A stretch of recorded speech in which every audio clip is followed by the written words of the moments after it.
Hello students, chemistry with विकास टाक में आपका स्वागत है। आज का हमारा टॉपिक रहेगा विलेयता। विलेयता जिसे हम सॉल्युबिलिटी भी कहते हैं, और किस तरह से विलेयता पदार्थों के अंदर पाई जाती है, ठोस द्रव और गैसों के अंदर किस तरह से विलेयता प्रदर्शित होती है, और किस तरह से कोई ठोस किसी द्रव में या किसी गैस के अंदर घुलता होगा। तो सबसे पहले हमें ये समझना होगा कि विलेयता होती क्या है।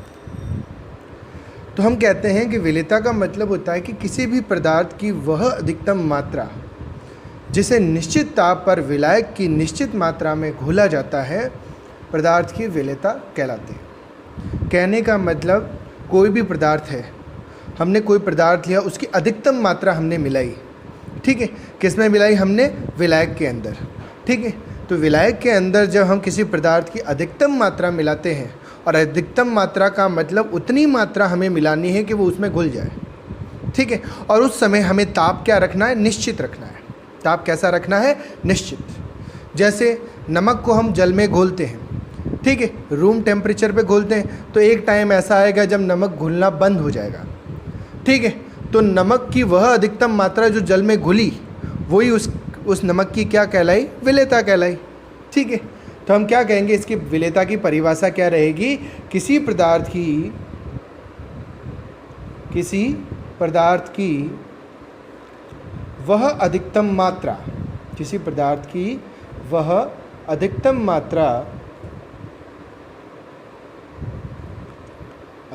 मात्रा जिसे निश्चित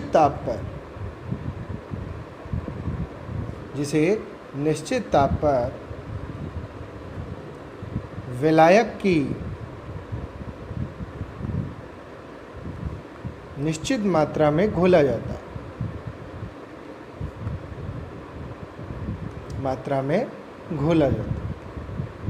घोला जाता है। तो इसे पदार्थ की विलेयता कहते हैं। पदार्थ की क्या कहते हैं? विलेयता कहते हैं। आप लोग को समझ में आ गया कि विलेयता होती क्या है? कहते हैं, ठीक है।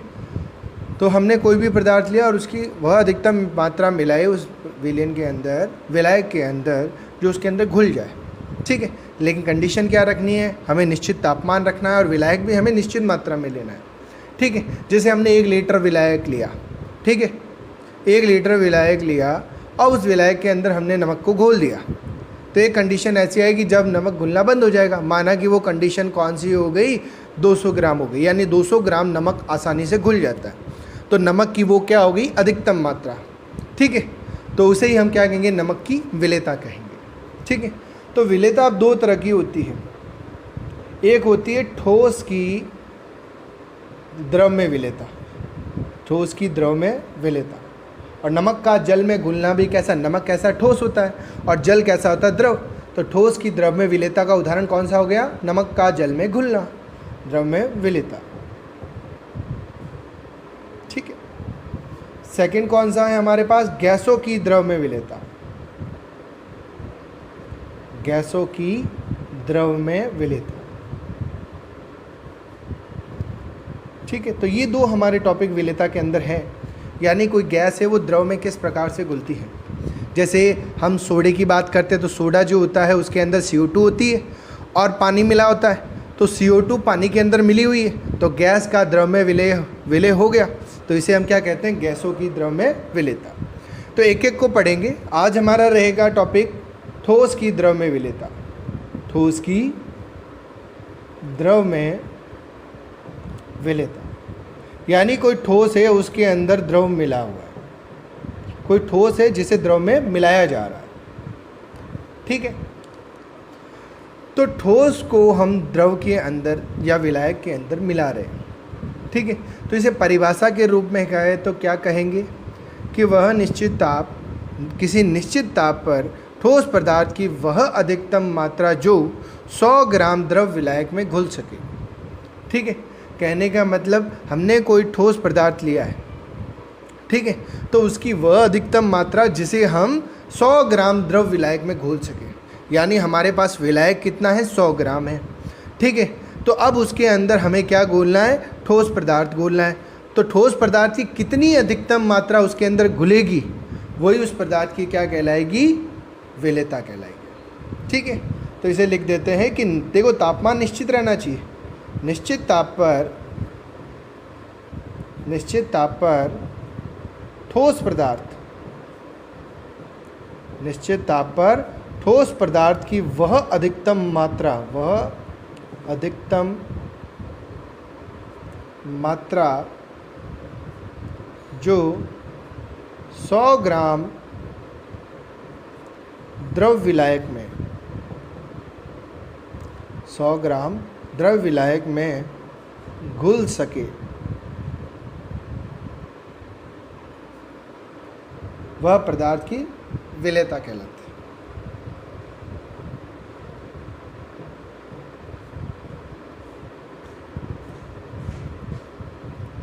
विलेयता कहलाती है।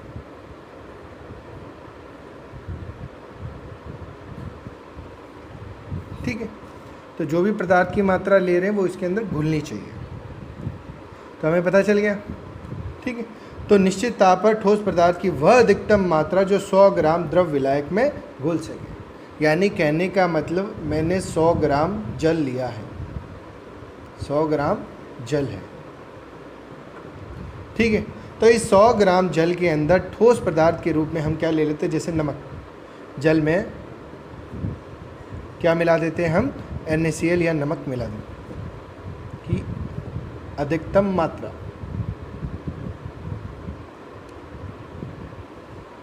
ठीक है, अधिकतम मात्रा कैसी होनी चाहिए, NaCl की घुली हुई, यानी अधिकतम NaCl कितना इस जल के अंदर घुल पा रहा है। ठीक है, तो वही क्या हो गया, ठोस की द्रव में विलेयता हो गई। ठीक है, इसे जनरली हम संतृप्त विलयन से भी दर्शाते हैं। अब रही बात इसकी यूनिट क्या हो जाएगी, यूनिट या मात्रक क्या हो जाएगा इसका, तो हम कहते हैं देखिए पदार्थ घोल रहे हैं तो वह कम मात्रा में भी हो सकता है, अधिक मात्रा में भी हो सकता है। अगर ग्राम के अकॉर्डिंग हम बात करें तो हमने कोई ठोस पदार्थ लिया तो ठोस पदार्थ किस रूप में होता है, ग्राम के रूप में, अपॉन कितने ग्राम द्रव विलायक में घुला है, तो 100 ग्राम, ग्राम अपॉन 100 ग्राम। इस तरह से भी हम लिख सकते हैं, या इसे एक और तरीके से लिखा जाता है मोल अपॉन लीटर, कि अगर हम लीटर में घोल रहे हैं इसे पदार्थ को, कुछ मूल पदार्थों को कि लीटर में घोला जा रहा है तो हमारे मात्रक क्या रहेगा, मोल अपॉन लीटर।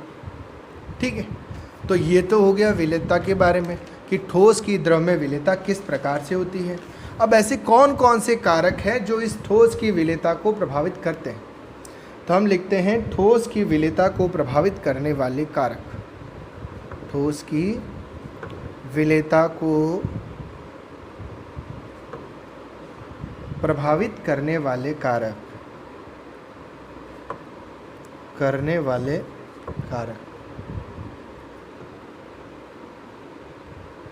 ठीक। अब पहला कारक और इम्पॉर्टेंट कारक है, पहला है विलेय और विलायक की प्रकृति, विलेय व विलायक की प्रकृति।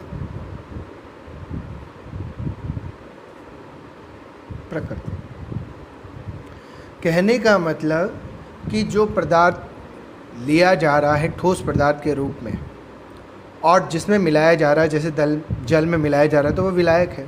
तो इन दोनों की प्रकृति जो होगी, प्रकृति का मतलब कि वो पदार्थ किस तरह के हैं, ध्रुवीय है, अध्रुवीय है, तो उसके आधार पर भी इसके अंदर घुलने की क्षमता प्रभावित होती है।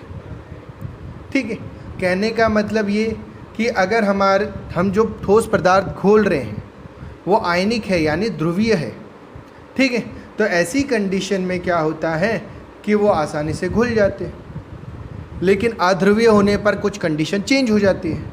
अब जैसे अगर मैं कहूँ कि NaCl और KCl, NaCl नमक होता है तो वो एक ध्रुवीय पदार्थ है। हम पहचान कैसे करेंगे कि ध्रुवीय है या नहीं है, Na पे प्लस होता है, Cl पे माइनस होता है, इसलिए वो ध्रुवीय प्रकृति दर्शा रहा है। ठीक है, तो NaCl एक ध्रुवीय पदार्थ होता है। अब इसकी विशेषता क्या होती है कि अगर इसे मैं जल में घोलूँ तो वह जल में तो आसानी से घुल जाता है, लेकिन अगर मैं इसे नेफ्थलीन में घोलूँ नेफ्थिलीन वो में आसानी से नहीं घुलता है।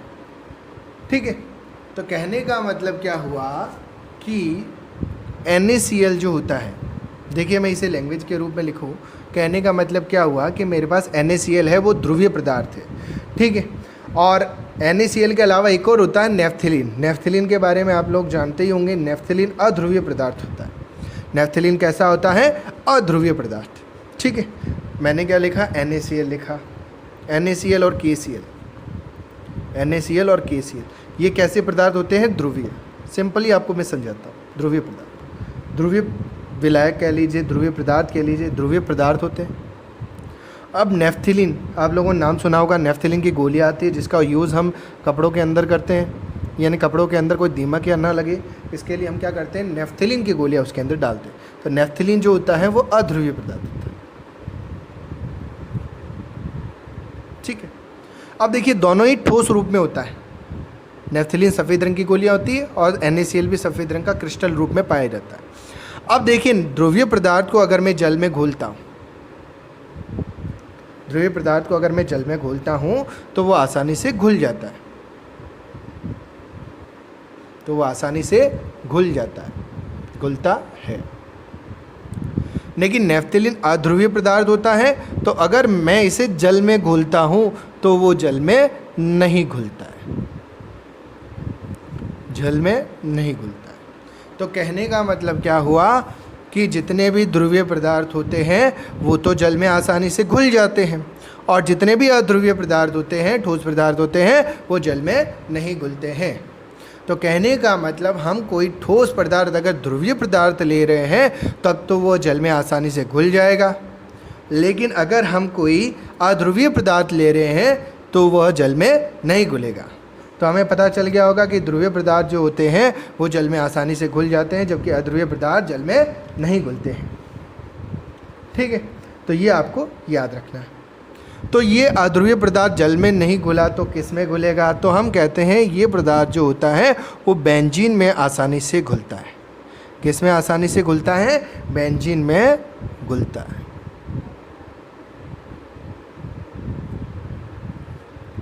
ठीक है, ये आप लोग को पता होना चाहिए। तो इसे लैंग्वेज में आप लोग लिखेंगे तो कैसे लिखेंगे कि NaCl व KCl ध्रुवीय पदार्थ होते हैं, जबकि नेफ्थिलीन अध्रुवीय पदार्थ होता है। अब NaCl KCl जल में घुल जाता है, जबकि नेफ्थिलीन नहीं घुल पाता है। ठीक है, और ये नेफ्थिलीन किस में घुलेगा? बेंजीन में घुलता है। ठीक है, तो ये आपको पता होना चाहिए। तो देखिए पता चला ना विलायक की प्रकृति कितना इंपॉर्टेंट होती है। विलायक अगर, विलेय पदार्थ अगर ध्रुवीय हुआ तो वो घुल गया, लेकिन अध्रुवीय होने पर नहीं घुला। ठीक है, तो प्रकृति बहुत महत्वपूर्ण योगदान रखती है यहाँ पर। ठीक है, अब नेक्स्ट बात करते हैं कि ताप का क्या प्रभाव पड़ेगा। मैं कह रहा हूँ कि अब ताप अगर बढ़ाएं या घटाएं तो क्या प्रभाव पड़ेगा। तो आप लोग नमक का और जल का उदाहरण वापस से लीजिए। अगर मैं कहता हूँ नमक में घोल रहा हूँ, तो देखिए ठंडे पानी में नमक जल्दी घुलता है या गर्म पानी में? ठीक है, और नमक का भी ना ले तो एक सिंपल सा एग्जांपल आप लोग हर बार घर पे करते ही हो कि एक गिलास के अंदर जब नींबू पानी बनाया जाता है तो वो ठंडे पानी में तो बहुत मुश्किल से नमक घुलता है, लेकिन वो अगर गर्म पानी ले तो उसमें जल्दी घुल जाता है। अब शक्कर की अगर हम बात करें तो शक्कर और भी मुश्किल से घुलती है। गर्म पानी में तो हम आसानी से शक्कर को घोल देते हैं, लेकिन ठंडे पानी में वो शक्कर मुश्किल से घुलती है। तो देखिए तापमान का प्रभाव पड़ा है यहाँ पे कि तापमान अगर कम है तो वह विलेय पदार्थ जो होता है वो मुश्किल से घुलता है, लेकिन तापमान बढ़ाने पर वो विलेय पदार्थ आसानी से घुल जाता है। तो नॉर्मली हम क्या देखते हैं कि तापमान बढ़ाने पर ठोस की विलेयता भी बढ़ती है ना। तापमान बढ़ाने पर ठोस की विलेयता भी बढ़ती है, लेकिन कुछ ऐसे पदार्थ भी होते हैं जिनकी तापमान बढ़ाने पर विलेयता घटेगी भी। ठीक है, तो उसके बारे में भी बात करेंगे, लेकिन बेसिकली हमने क्या पढ़ रखा है उसकी बात करते हैं। तो सेकंड जो है वो विलेयता को, ठोस की विलेयता को कौन सा प्रभाव करेगा? ताप का प्रभाव। ताप का प्रभाव। तो ताप के प्रभाव में हम क्या लिखेंगे कि कोई ठोस पदार्थ अगर मिलाया जा रहा है द्रव के अंदर, ठीक है, तो तापमान जैसे जैसे बढ़ाया जाता है विलेयता भी बढ़ती है। यानी विलेयता बढ़ने का मतलब वो ठोस पदार्थ उतनी ही आसानी से उसके अंदर घुलता रहता है। तो हम एक लाइन लिखते हैं कि अधिकतर ठोस पदार्थ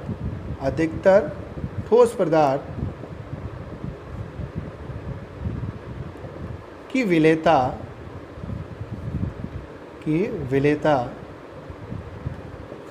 ताप बढ़ाने पर बढ़ती है। ताप बढ़ाने पर बढ़ती है। फॉर एग्जाम्पल, शक्कर को जल में घोलना।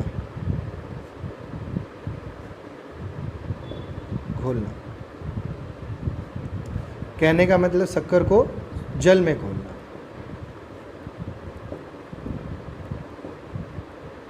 ठीक, यानी शक्कर जो है, हमने एक तरफ लिया ठंडा पानी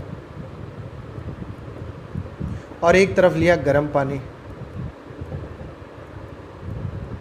तो किस में आसानी से विलय होगी? ठंडे पानी में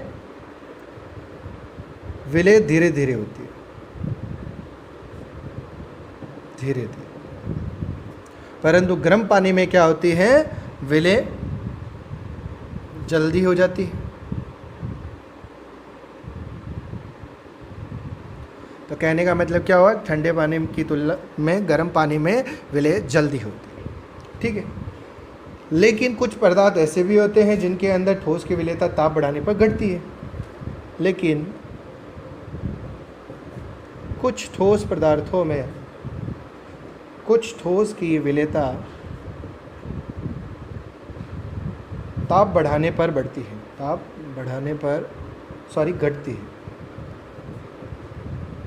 घटती है। ठीक है, तो ये आप लोग को पता होना चाहिए। अब एक वैज्ञानिक आया, उसके बारे में बात करते हैं, क्योंकि उसके द्वारा कुछ बताया गया, उसी नियम से हम आगे इसके बारे में समझेंगे। नाम था लॉ सैताली। आप लोगों ने 11th में भी शायद इसके बारे में पढ़ा होगा, याद होगा। ला सैतालिए। अब ला सैतालिए के नियम के अनुसार हम बात करते हैं इसके अंदर के नियम से। ला सैतालिए क्या कहता है कि जब विलय को विलायक में घोला जाता है तो वे ऊष्मा को अवशोषित कर लेते हैं। ठीक है, अब जैसे जैसे तापमान बढ़ता है वैसे वैसे ठोस विलय की विलेयता भी बढ़ती रहती है। ला सैतालिए ने वही बात की जो हमने अभी बात की शक्कर के बारे में। क्या कहा कि जब विलय को विलायक में घोला जाता है,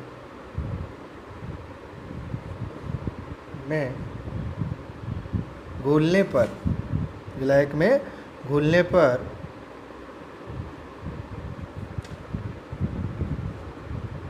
ऊष्मा अवशोषित होती है, ऊष्मा अवशोषित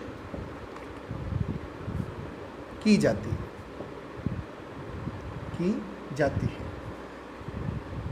तो जैसे जैसे ताप बढ़ाया जाता है, जैसे जैसे ताप बढ़ाते हैं, ठोस विलय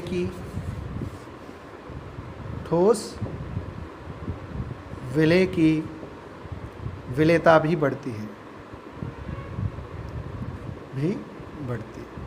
ठीक है, वही बात कही जो हमने अभी बात की थी। तो अगर पूछा जाए कि ला सैतालिए के अनुसार ठोस पदार्थों की विलेयता पर क्या प्रभाव पड़ता है, तो हमें ये छोटा सा नियम लिखना है, ये याद रखिएगा। ठीक है, ये याद हो जाएगा आप लोग को। अब कुछ एग्जाम्पल ले ले, तो ऐसे कौन कौन से एग्जाम्पल हैं जिसके अंदर हम काम में ले सकते हैं? तो NaCl अभी मैंने कहा भी था, NH4Cl, ठीक है, अमोनियम क्लोराइड, सिल्वर नाइट्रेट,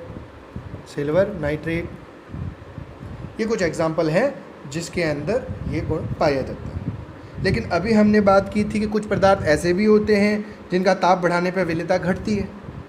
ठीक है, तो हम क्या लिख सकते हैं कि कुछ विलय पदार्थ जो ठोस अवस्था में होंगे, कुछ विलय पदार्थों का विलायक पदार्थों को विलायक में मिलाने पर ऊष्मा बाहर निकलती है, ऊष्मा बाहर निकलती है, बाहर निकलती है। तो यदि ऐसे पदार्थों का ताप बढ़ाया जाए तो विलेयता घटती।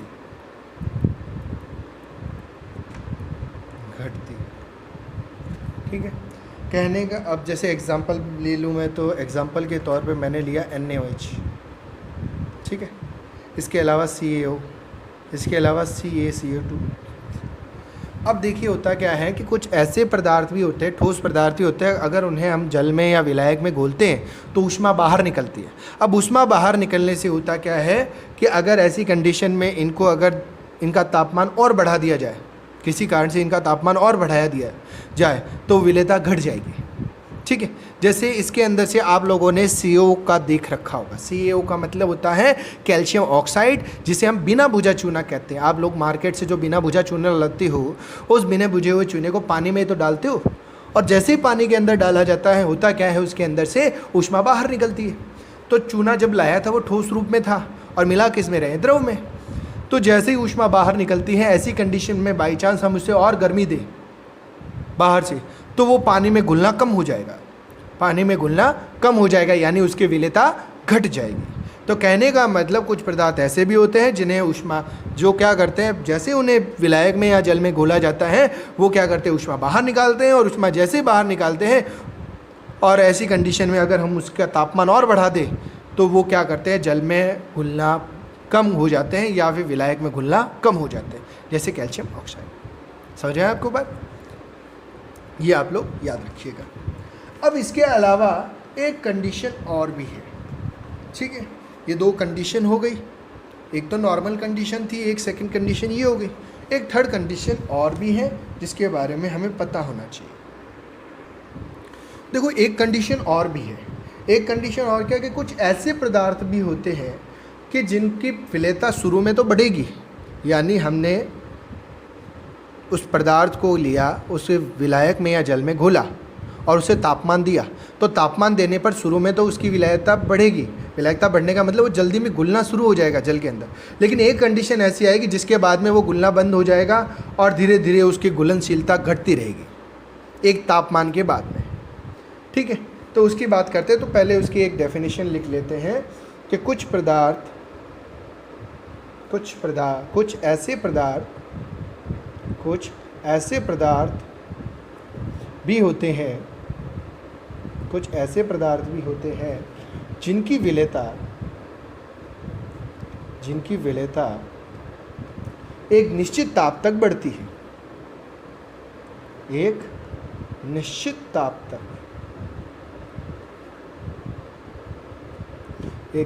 ताप तक बढ़ती है, फिर घटने लगती है।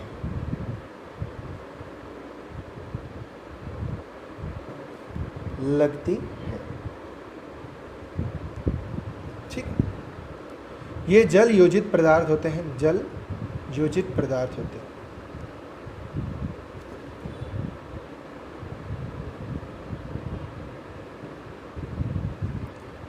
है। अब जल योजित पदार्थ होने का मतलब क्या हुआ?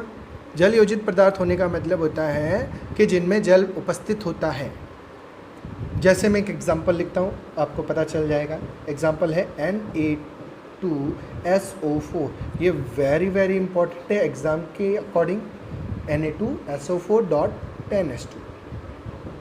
ठीक है, इसका जनरल रासायनिक नाम होता है सोडियम सल्फेट। 10 को क्या कहते हैं? डेक, तो डेक हाइड्रेट। ठीक, इसके अलावा इसे एक दूसरे नाम से भी जाना जाता है, इसे कहा जाता है ग्लोबर लवण। ठीक है, ये याद रखिएगा। अब इसकी विशेषता क्या है वो मैं बता देता हूँ कि देखिए ग्राफ के द्वारा बताता हूँ। ये ग्राफ, ठीक है। अब इधर हम ताप लिख देते, तापमान या टेम्परेचर। ठीक है, और इधर इसकी विलेयता, सॉलिबिलिटी।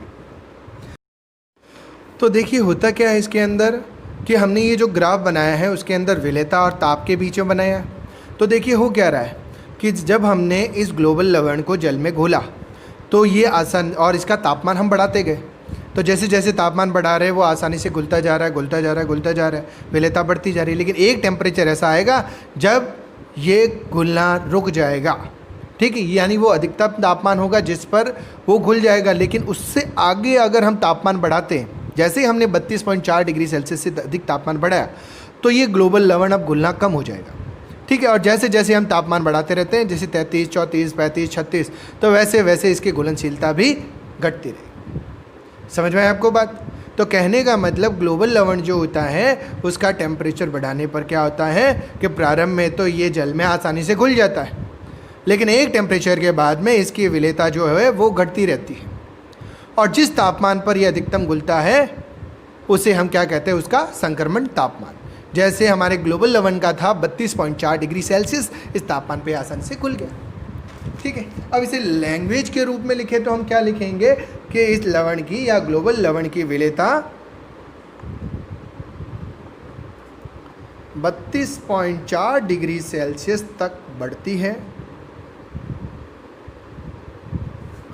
और इससे अधिक ताप पर विलेयता घटती है।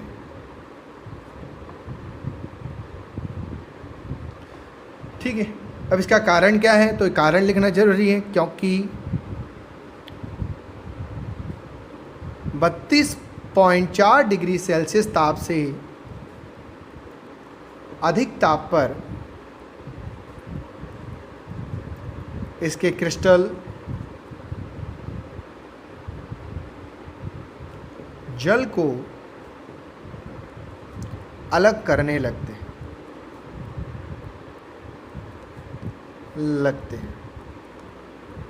और ये लवण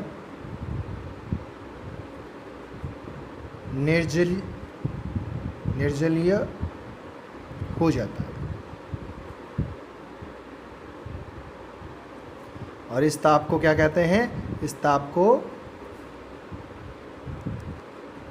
संक्रमण ताप कहते हैं, संक्रमण ताप कहते हैं। ठीक है, तो स्टार करके मैं वापस लाइन लिख देता हूँ कि ग्लोबल लवण का संक्रमण ताप कितना होता है। छोटा सा सवाल है लेकिन इम्पोर्टेंट सवाल है। संक्रमण ताप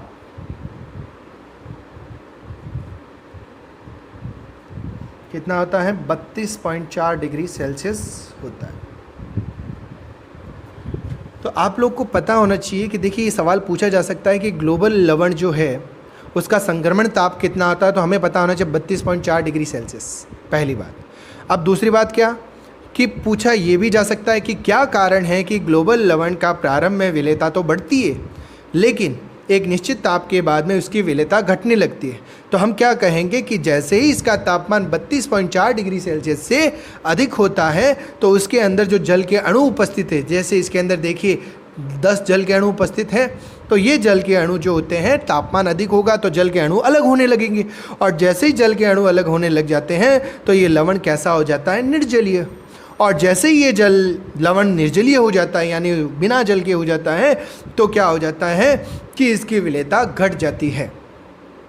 ठीक है, तो आप लोग को बात समझ में आ गई होगी, सिंपल सी बात है जो आप लोग को याद रखनी है। ठीक है, तो इस तरह से कुल मिलाकर इसके अंदर विलेयता के ताप बढ़ाने पर विलेयता 3 प्रकार से प्रदर्शित होती है। पहली बात, नॉर्मली तो हम यही कहेंगे कि ताप बढ़ाने पर विलेयता बढ़ेगी। दूसरी कंडीशन में क्या होगा कि ताप बढ़ाने पर विलेयता बढ़ती है लेकिन कुछ कंडीशन में घटती भी है, और एक कंडीशन ऐसी आती है जिसमें प्रारंभ में तो बढ़ेगी और बाद में घटेगी, जैसे ग्लोबल लवण। इंपॉर्टेंट है, बोर्ड के अकॉर्डिंग आप लोगों से इसका सवाल पूछा जा सकता है। ठीक है, तो आज के लिए सिर्फ अपने ये एक टॉपिक ही हो पाएगा। नेक्स्ट जो है इसके अंदर टॉपिक यानी ठोस की विलेयता तो आज हमने पढ़ ली, कल हम पढ़ेंगे गैसों की द्रव में विलेयता। ठीक है, थैंक यू।